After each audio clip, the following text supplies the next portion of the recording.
Jet Bank është një institucion i ri bankar online, i cili prej disa javësh duket të jetë mjaft aktiv në disa media shqiptare dhe në rrjetet sociale. Kjo bank pretendon se është e licencuar nga Banka e Shqipërisë, e mbikëqyrur prej saj dhe vepron në përputhje të plot me kuadrin ligjor shqiptar dhe standardet rregullatore ndërkombëtare për sektorin bankar. Kjo thuhet në një sqarim që vetë ky institucion i ka shpërndar dhe është përpjekur ta publikojë në disa medie ditën e djeshme, pas një denoncimi publik të bërë nga deputeti i Partisë Demokratike Belind Këlliçi, i cili theksonte se shtetasi Oliver Hammer, drejtori i kompanisë pronare me 71% të aksioneve të Jet Bank, rezulton i përfshirë në skema mashtrimi. Skandali i radhës me Jet Bank dhe Bankën e Shqipërisë po publikoi dokumente zyrtare të Ministrisë së Brendshme gjermane, që hedhin dritë mbi kërcënimin serioz të sistemit ton bankar nga licencimi i Jet Bank, ku një zinxhir marrëdhëniesh mes disa individësh nuk mund të trajtohen më si rastësi administrative. Sipas tyre, shtetasi Oliver Hammer është drejtori menaxhues i kompanisë GRF Europe OU, e cila operonte për llogari të kompanisë 4FFX në pronësi të shtetasit izraelit Gal Barak. Ky i fundit i dënuar me 4 vite burgim në Austri, pasi ka ngritur një skem mashtrimi me call centera me një dëm të vlerësuar rreth 200 milion euro në disa shtete europiane si Angli,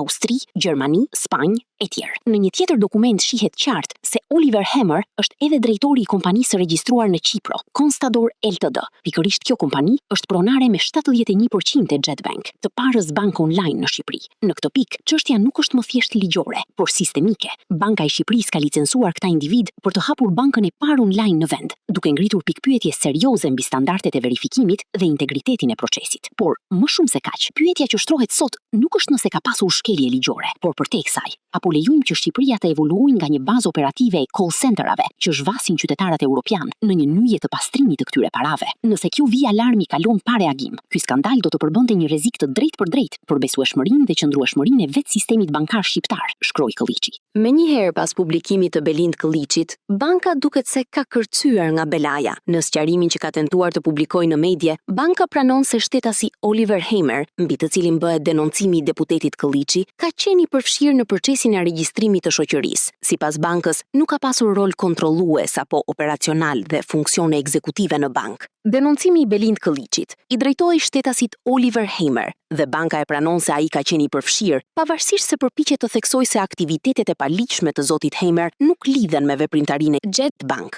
Në fakt, në njoftimin e bërë, pranohet roli i tij, por theksohet se nuk është aksioner dhe nuk është ashtu siç pretendohet nga deputeti i PD. Ndoshta i Jet Bank dhe propaganda e saj duan të luajnë me versionin edhe akullore edhe çokoladë dhe duan të japin publikut shqiptar pas sqaruar se cili ka qenë roli i vërtet i zotit Hammer, pse ka qenë i përfshirë në fazën e regjistrimit të shoqërisë, përse banka, një person me problematika ligjore, siç është theksuar nga deputeti, është bërë minimalisht bashkpunëtor. Megjithse banka thekson se nuk do të ketë asnjë rol në qeverisjen e ardhshme. Në fakt, e ardhmja fillon nga dita e denoncimit të bërë nga zoti Këlliçi apo ka përfunduar në kontrata ligjore dhe dokumente zyrtare në një moment tjetër. Jet Bank ka kërcyer nga belaja dhe qartësisht kërcënon se po ndërmerr të gjitha veprimet për denoncimin e deklaratave shpifse dhe do t'i ndjek ligjërisht për informacionin e pavërtet, keq interpretues ose shpifës. Këto deklarata me ndjekje ligjore, kur banka e pranon vetë se shtetasi Oliver Hammer ka pasur një rol, pavarësisht cili është ai, ngjajnë shumë me ato të kompanive të inceneratorëve apo drejtorëve të dosjes 5D, të cilët dihet si kanë përfunduar dhe thjesht tregojnë një frikë dhe panik. Një bankë e cila nuk do të kishte asnjë lidhje me individ me problematika të caktuara ligjore, do të ishte më e drejtë për drejtë, më e ftohtë dhe do të distancohej. Në fakt, vetë Jet Bank e pranon bashkëpunimin. Madje problematika që ngriti Belind Këlliçi nuk i drejtohej Jet Bank, por Bankës së Shqipërisë. Dhe në vend të reagonte Banka e Shqipërisë, kërceu nga belaja i Jet Bank, ç'pun kishte Jet Bank nëse i kishte në rregull letrat. Banka e Shqipërisë heshti, Jet Bank kërceu. SNA gjithashtu ka mundur të verifikojë se njerëzit e propagandës në Jet Bank janë të lidhur direkt dhe indirekt me kryebashkiakun e Tiranës, Erion Veliaj